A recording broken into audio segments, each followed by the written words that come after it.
This is the download from Sounds Profitable, the most important news from this week and why it matters to people in the business of podcasting. I'm Manuela Bedoya. And I'm Shreya Sharma. The download is brought to you by Magellan AI. Track the trends in spend, ad load, podcasts on YouTube, and more with Magellan AI's advertising benchmark report for Q1, available now. You can find a link in the description or visit magellan.ai. This week, Dentsu brings keyword targeting to CTV, a look into YouTube's place in podcasting, and the success of always-on campaigns targeting Hispanic audiences. Let's get started. From Ad Age's Jack Neff last Friday, Dentsu has announced a new partnership with GumGum and Iris.tv. Using GumGum's Verity platform and Iris.tv, Dentsu's contextual intelligence for CTV, connected television service, offers the ability to target keywords within video content. While this has been widely possible in text-based forms of advertising, the ability to transcribe and target keywords within video content opens up a variety of options, both for brand safety control and serving relevant advertising. Theoretically, Dentsu's new tool will allow advertisers to specifically avoid individual topics such as extreme violence, instead of outright blocking ads before every R-rated movie. While a welcome addition to the video side of advertising, it's worth noting that keyword buying is already doable in podcasting, and both GumGum and Iris have been showing interest in the audio industry. With Hispanic Heritage Month in full swing, we bring you two stories about marketing to Hispanic audiences outside of this month. First, from Acast and Henkel this Wednesday, a new brand lift study. According to Acast, a Q2 podcast advertising campaign for Schwarzkopf's Keratin Color hair care product had a purchase intent increase of 43%. The campaign targeted Hispanic podcast listeners through host-read spots on Spanish-language podcasts Yo Quiero Dinero and Se Regalan Dudas from April to July. Both host-read ad spots and integrated brand storytelling, either as 4-minute sponsored stories or full-branded episodes about the host's experience with changing hairstyles, were used to bring authenticity to the campaign. The benefits of authentic advertising are clear outside of audio as well. This week, Adweek covered Danone North America's always-on approach to Hispanic targeting campaigns since 2021. After successful initial test campaigns in English, the campaigns were upgraded to Spanish-language creatives nationally. Unfortunately, Danone's story remains an outlier, not the norm. A performance agency rep told Adweek some companies looking to reach Hispanic audiences set themselves up for failure by only running test campaigns with budgets too small to generate meaningful results, or they fail to target publications specifically serving Hispanic audiences. As much as it might seem self-explanatory, it's worth noting the importance of building ad creative for the intended audience. As the recent Edison Radar report we covered last week showed, podcasting's Hispanic audience is a powerful one if the content is made accessible and relevant.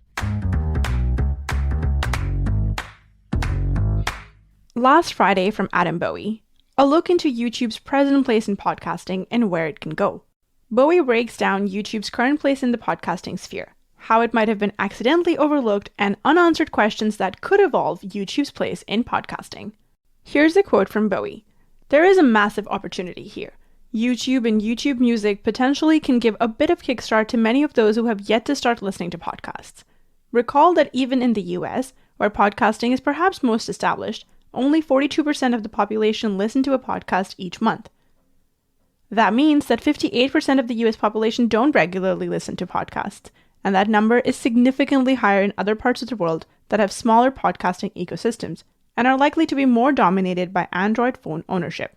End quote. With YouTube's RSS feed ingestion only just now entering into beta, we've yet to see the impact of audio podcasting fully integrated into YouTube Music.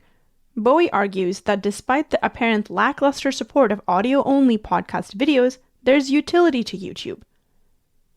When revisiting research done by Ashley Carmen several weeks ago, Bowie finds podcasts uploading their audio with a static image background or simple audiogram animations that tend to perform poorly, even on channels with sizable subscriber bases.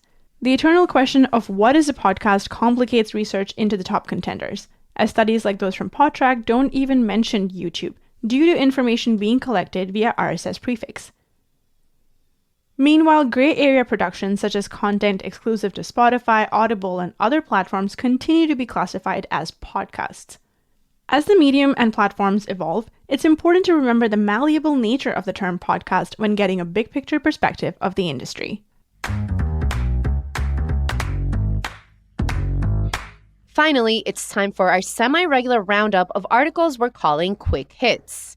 These are articles that didn't quite make the cut for today's episode, but are still worth including in your weekend reading. First, Why Branded Content Could Be Bigger Than You Think by Tom Webster. In this week's Sounds Profitable newsletter, Tom takes a look at the potential for brands and podcasts and how data shows they have even more room to grow.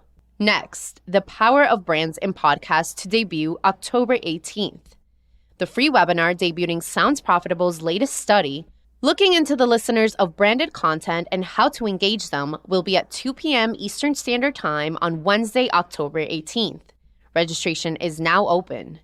Also, Why Now is a Great Time to Make Money with a Podcast by Robert Tuchman. Coverage of a panel with representatives from HubSpot, Quill, Amaze Media Labs, Condé Nast, and Atlas Media.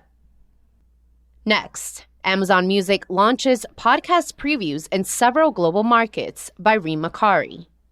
The Podcast Preview Program, a podcast discoverability tool that displays hand-selected podcast clips to news listeners based on contextual data, is now available outside of the U.S. Also, Why Spotify is Growing Its Connected TV Ad Business by Parker Heron.